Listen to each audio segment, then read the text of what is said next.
श्रीमद्देवी भागवत महापुराण तीर्थस्कंदो द्वादशोध्याय। सज्जनों, आज भगवत पुराण में आपको सात्विक, राजस और तामस यज्ञों का वर्णन, मानस यज्ञ की महिमा और व्यास के द्वारा राजा जनमेजय की को देवी यज्ञ के लिए प्रेरित करना। राजा बोले, हे स्वामिन, अब आप उन देवी के यज्ञ की विधि का पूर्ण रूप से समय वर्णन कीजिए। उससे सुनकर मैं यथाशक्ति प्रसाद रहित होकर वह यज्ञ करूँगा। उस यज्ञ की पूजा विधि, उसके मंत्र, होम द्रव्य, उसमें कितने ब्राह्मण हों और दक्षिणा, इन सभी के बारे में निसंकोच बतलाइए। व्यास जी बोले, हे राजन सुनिए, अब मैं आपसे देवी के यज्ञ का विधान पूर्वक वर्णन करूंगा। अनुष्ठान में विहित कर्म के अनुसार यज्ञ सात्विक, राजस और तामस भेद से सदा 3 प्रकार का समझा जाना चाहिए। मुनियों के लिए सात्विक यज्ञ, राजाओं के लिए राजस यज्ञ, राक्षसों के लिए तामस यज्ञ, ज्ञानियों के लिए निर्गुण यज्ञ तथा वैराग्य युक्त लोगों के लिए ज्ञानमय यज्ञ कहा गया है। मैं आपसे विस्तार पूर्वक वर्णन कर रहा हूँ। जिस यज्ञ में देश, काल, द्रव्य, मंत्र, ब्राह्मण तथा श्रद्धा ये सब सात्विक हों, उससे सात्विक यज्ञ कहा गया है। हे भूपाल, यदि द्रव्य शुद्धि, क्रिया शुद्धि और मंत्र शुद्धि के साथ यज्ञ संपन्न होता है तब पूर्ण फल की प्राप्ति अवश्य होती है, अन्यथा नहीं होती। अन्याय के द्वारा उपार्जित किए गए धन से यदि पुण्य कार्य किया जाता है तो इस लोक में यश की प्राप्ति नहीं होती और परलोक में उसका कोई फल भी नहीं मिलता। इसलिए न्यायपूर्वक उपार्जित धन से ही सदा पुण्य कार्य करना चाहिए। ऐसा कार्य इस लोक में कीर्ति तथा परलोक में आनंद के लिए होता है। हे राजेंद्र, आपके सामने इसका प्रत्यक्ष प्रमाण है। पांडवों ने यज्ञ में उत्तम राजस्व यज्ञ किया था, जिसकी समाप्ति पर उन्होंने श्रेष्ठ दक्षिणा भी दी थी, जिससे महामनुषी यादवेंद्र साक्षात भगवान श्री कृष्ण विद्यमान थे और भरद्वाज आदि पुणतः विद्यानिष्ठ ब्राह्मणों ने जिस यज्ञ का संपादन किया था, उस यज्ञ को विधिवत संपन्न करने के पश्चात 1 मास के भीतर ही पांडवों को महान कष्ट प्राप्त हुआ तथा कठोर वनवास भोगना पड़ा। द्रौपदी का अपमान हुआ, युधिष्ठिर की जुए में पराजय हुई, पांडवों को वनवास हुआ और उन्हें तरह तरह का घोर कष्ट मिला। तब यज्ञ से होने वाला फल कहाँ चला गया?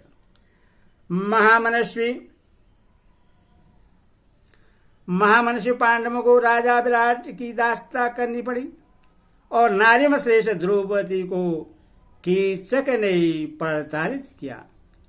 उस संकट काल में विशुद्ध हृदय वाले ब्राह्मणों के आशीर्वाद कहाँ चले गए थे और श्री कृष्ण की भक्ति कहाँ चली गई थी? जिस समय परम सुंदरी पतिव्रता द्रौपदी को बाल पकड़कर घसीटा जा रहा था, उस समय उस बेचारी की रक्षा किसी ने भी नहीं की। जिस यज्ञ में देवाधिदेश भगवान श्री कृष्ण रहे हों और जिस यज्ञ के कर्ता धर्मराज युधिष्ठिर हों, उस यज्ञ का विपरीत फल मिलने का कारण अवश्य ही धर्मानुष्ठान में कोई कमी रही होगी, ऐसा समझना चाहिए। यदि कहा जाए कि पारबंध ही ऐसा था तो सभी शास्त्र निष्फल हो जाएंगे और वेद मंत्र तथा अन्य धर्म ग्रंथ निर्थक सिद्ध होंगे। इसमें सयस नहीं है। पारबंध तो अवश्य भावी है। इस कथन को यदि स्वीकार कर लिया जाए तो सभी साधन निष्फल और सभी उपाय व्यर्थ हो जाएंगे। सभी वेद शास्त्र अर्धवाद के रूप में परिणत हो जाएंगे। सभी क्रियाएं निरर्थक हो जाएंगी और स्वर्ग प्राप्ति के लिए तप तथा वर्ण धर्म सब व्यर्थ हो जाएंगे। केवल पारबंध को ही हृदय में धारण करने से सभी प्रमाण व्यर्थ हो जाएंगे। अतः भाग्य तथा उपाय दोनों को मानना चाहिए। कर्म करने पर भी यदि विपरीत परिणाम प्राप्त होता है तो पंडित शिरोमणि विद्वानों को सोचना चाहिए कि कार्य करने में कोई कमी अवश्य रह गई थी। कर्मशील विद्वान में कर्तभेद, मंत्रभेद तथा द्रव्यभेद से उस कर्म को अनेक प्रकार का बतलाया है। पूर्व काल में इंद्र ने यज्ञ में आचार्य के रूप में विश्व रूप का वर्णन किया था। उस विश्व रूप ने अपने मार्त पक्ष के दानों के हितार्थ विपरीत कार्य किया। देवताओं तथा दानों दोनों का कल्याण हो, ऐसा बार बार कहकर उसने मार्त पक्ष के जो असुर थे उनकी भी रक्षा की। तदंतर दानों को अत्यंत हष्ट पुष्ट देखकर इंद्र कुपित हो उठे और उन्होंने वज्र से तत्काल उस विश्व रूप के सिर काट दिए। इससे यह निस्संदेह सिद्ध हो जाता है कि कर्ता के भेद से विपरीत फल हो जाता है। यदि इससे न माने तो ठीक नहीं, क्योंकि पंचा नरेश द्रौपदी ने रोष पूर्वक द्रोणाचार्य के नाश के निमित्त एक पुत्र उत्पन्न होने के लिए यज्ञ किया था। इसके परिणाम स्वरूप यज्ञ वेदी के मध्य भाग से धृष्टद्युम्न तथा द्रौपदी ये दोनों उत्पन्न हुए। पूर्व काल में जब महाराज दशरथ ने पुत्रिष्ट यज्ञ किया तो उन पुत्रहीन राजा दशरथ के भी 4 पुत्र उत्पन्न हुए। अतः हे निर्वशिष्ठ, युक्तिपूर्वक किया गया कोई भी कार्य हर प्रकार से सिद्ध प्रदान करने वाला होता है और युक्ति पूर्वक न किया गया कार्य सर्वदा विपरीत फल प्रदान करने वाला होता है। जैसे पांडवों के यज्ञ में किसी दोष के कारण ही उन्हें विपरीत फल मिला और जुए में वे हार गए। हे राजन, युधिष्ठिर सत्यवादी तथा धर्मपुत्र थे। द्रौपदी भी एक पतिव्रता स्त्री थी एवं युधिष्ठिर के अन्य छोटे भाई भी पुण्यतमा थे, किंतु अन्यायोपार्जित द्रव्यों के प्रयोग के कारण उस यज्ञ में बेगुण्य उत्पन्न हुआ। अतः उन्होंने अभिमान पूर्वक यज्ञ किया था, जिससे दोष उत्पन्न हुआ। हे महाराज, सात्विक यज्ञ तो अत्यंत दुर्लभ माना गया है। वह महायज्ञ केवल वानप्रस्थ मुनियों के लिए ही विहित है।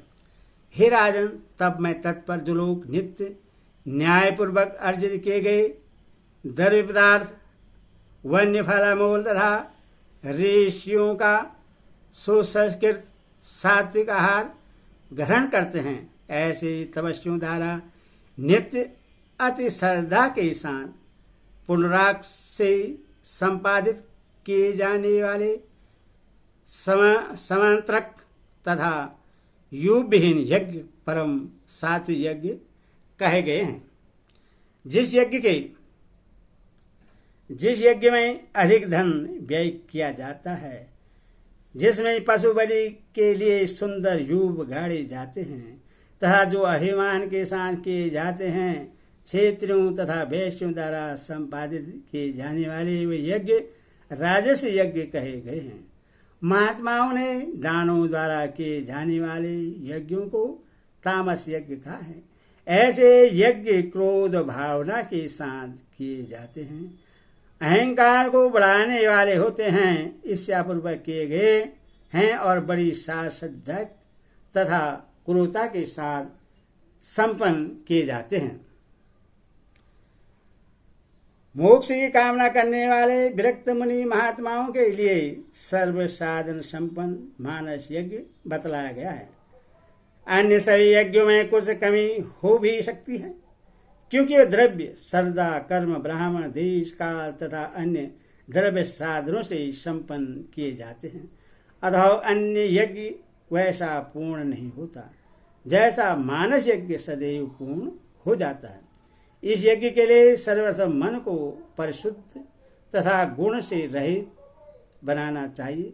मन के शुद्ध हो जाने पर शरीर की शुद्धि स्वस्थ हो जाती है।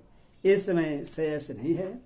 जब मनुष्य का मन इंद्रियों के विषयों का परित्याग करके पवित्र हो जाता है, तब वह उस मानस यज्ञ को करने का अधिकारी होता है। तत्पश्चात वह अपने मन में पवित्र यज्ञ वृक्षों से निमित्त अनेक सुंदर सुंदर स्तंभों से अलंकृत तथा अनेक योजन विस्तार वाले यज्ञ मंडप की रचना करके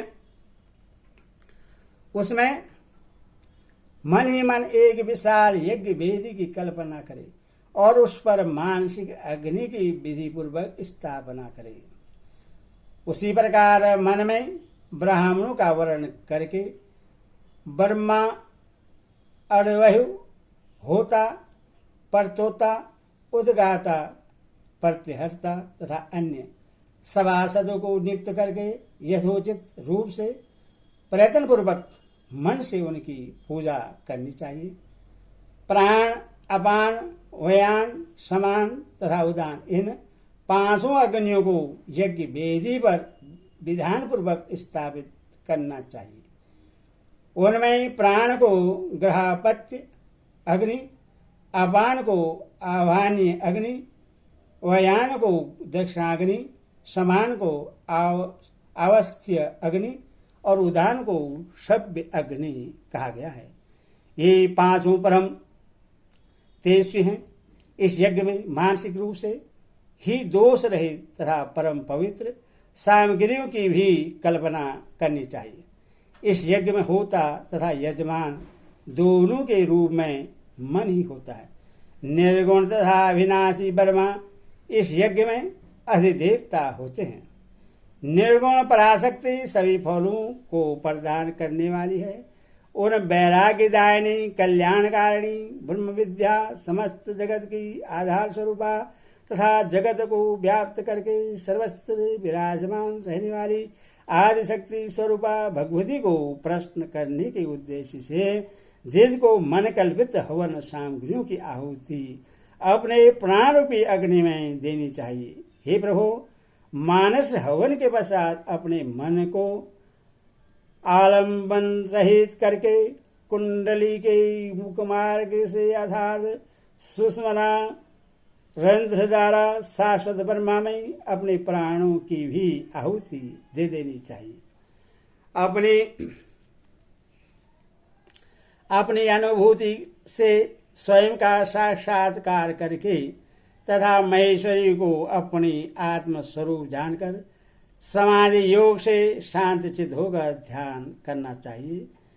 इस प्रकार जब वह साधक सभी प्राणियों में अपने आप को तथा अपने में सभी प्राणियों को देखने लगता है, तब वह भूतात्मा उन कल्याण स्वरूपा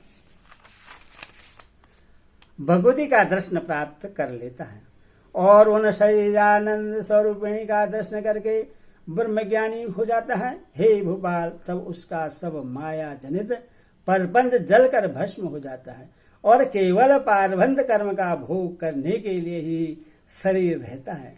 हे तात, तब वह जीवन मुक्त हो जाता है और मृत्यु के उपरांत मोक्ष प्राप्त करता है। जो भगवान को भजता है वह सब प्रकार से कृत्य हो जाता है। इसीलिए गुरु के वचनों के अनुसार संपूर्ण प्रयत्न के साथ श्री भुवनेश्वरी भगवती का ध्यान, उनके चरित्र का श्रवण और मनन करना चाहिए। हे राजन,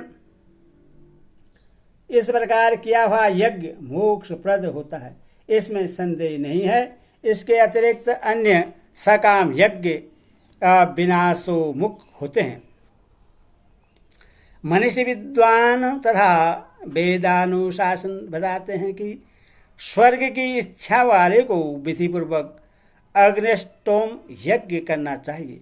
मेरी समझ से पूर्ण पुण्यशीण होने पर पुनः उन्हें मृत्यु लोक में आना ही पड़ता है। अधो अक्षय फल वाला वह मानस यज्ञ ही श्रेष्ठ है। विजय की इच्छा रखने वाला राजा इस मानस यज्ञ को संपन्न नहीं कर सकता। हे राजन, अभी कुछ ही समय पूर्व आपने तामस सर्वयज्ञ किया था, जिसमें आपने दुरात्मा तक्षक से बैर का बदला चुकाया था, और उस समय आपने करोड़ों सर्पों को अग्नि में जलाकर मार डाला था। हे निर्श्रेष्ठ, अब आप विधिपूर्वक विस्तृत देवी यज्ञ कीजिए, जिससे पूर्व काल में सृष्टि के आरंभ में भगवान विष्णु ने किया था। हे राजेंद्र, मैं आपको उसकी विधि बता रहा हूँ, आप वैसा कीजिए। हे राजेंद्र, आपके यहाँ वेदों के पूर्ण ज्ञाता, विधि को जानने वाले, देवी के 20 मंत्र के विधान के जानकार तथा मंत्र मार्ग के विद्वान अनेक ब्राह्मण हैं। वही उस यज्ञ में आपके याजक होंगे और आप यजमान बनेंगे। हे महाराज, इस प्रकार आप विधिवत देवी यज्ञ करके उस यज्ञ से मिले हुए पुण्य को अर्पित करके अपने दुर्गति प्राप्त पिता का उद्धार कीजिए। ब्राह्मण के अपमान से होने वाला पाप बड़ा भयंकर और नरकदायक होता है। हे अनक, आपके पिता वैसे ही सार्वजनिक दोष से ग्रस्त हो चुके हैं। साथ ही सांप के काटने से महाराज की अकाल मृत्यु हुई है, और भूमि पर बिछे कुशासन पर नहीं अपितु आकाश में उनका मरण हुआ है। उनकी मृत्यु न रणस्थल में हुई है और न गंगा तट पर ही अपितु हे कुरुश्रेष्ठ, आपके पिता बिना स्नान दान आदि किए ही महल में मर गए। हे नृपश्रेष्ठ, ये सब कुशित साधन नरक के हेतु हैं। राजा के लिए नरक से बचने का एक उपाय था, किंतु वह अत्यंत दुर्लभ उपाय भी उनसे न बन सका। जहाँ कहीं भी प्राणी स्थिर रहे, काल को समीप आ जानकर साधनों के अभाव में भी अत्यंत कष्ट के कारण विवश हुआ, वह जब हृदय में वैराग्य भाव आ जाए, तब निर्मल मन से यह सोचने लगे कि यह शरीर तो पृथ्वी, जल, आकाश, अग्नि और वायु इन पंचभूतों से निर्मित है, तब फिर यह मेरे लिए क्या दुखदायी हो सकता है। यह देह अभी नष्ट हो जाए तो मैं तो मुक्त, निर्गुण तथा अविनाशी हूँ। ये पंच तत्व तो विनाशील हैं, तब इनके लिए मुझे चिंता ही क्या। मैं तो सदा मुक्त और सनातन ब्रह्मा हूँ, संसारी जीव नहीं हूँ। इस देह से मेरा संबंध केवल कर्म भोग के कारण ही है।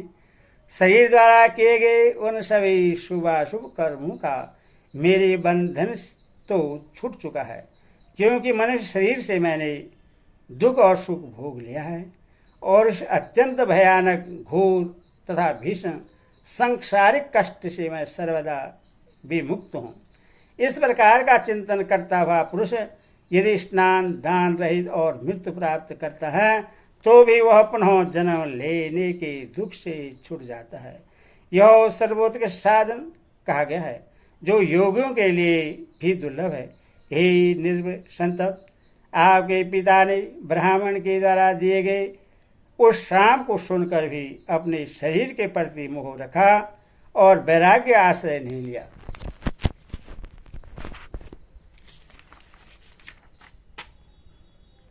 उसकी यह प्रबल इच्छा थी कि मेरा यह शरीर सदा निरोग रहे, मैं निष्कंटक राज्य करता रहूं और चिरकाल तक कैसे जीता रहूं। इस भावना से उन्होंने सचिवों को आज्ञा दी कि सर्वविष उतारने का मंत्र जानने वाले को बुलाओ। राजा ने औषध, मणि, मंत्र तथा उत्तमोत्तम यंत्रों का संग्रह किया और वो एक ऊंचे महल पर आरूढ़ हो गए। उस समय उन्होंने न स्नान किया, न दान दिया और न भगवती का स्मरण ही किया। देव को प्रधान मानकर वे भूमि पर भी नहीं सोए। कली के प्रभाव के कारण एक तपस्वी के प्रति अपमानजन्य पाप करके घोर मोहरूपी सागर में डूबकर महल के ऊपर सर्प के डसने से वे मर गए। ऐसे आचरणों में अवश्य ही नरक होता है। इसीलिए हे निर्वश्रेष्ठ, अपने उन पिता का पाप से उद्धार कीजिए। सूर्य बोले, हे ऋषिगण, अमित तेजस्वी व्यास जी का यह वचन सुनकर महाराज जन्मेजय बड़े दुखी हुए और अशुभ प्रभाव के कारण उनका कंठ रुध गया। मन में पश्चाताप करते हुए वे कहने लगे, आज मेरे इस जीवन को धिक्कार है जो कि मेरे पिता नरक में पड़े हैं। इसलिए अब मैं ऐसा उपाय करता हूँ जिससे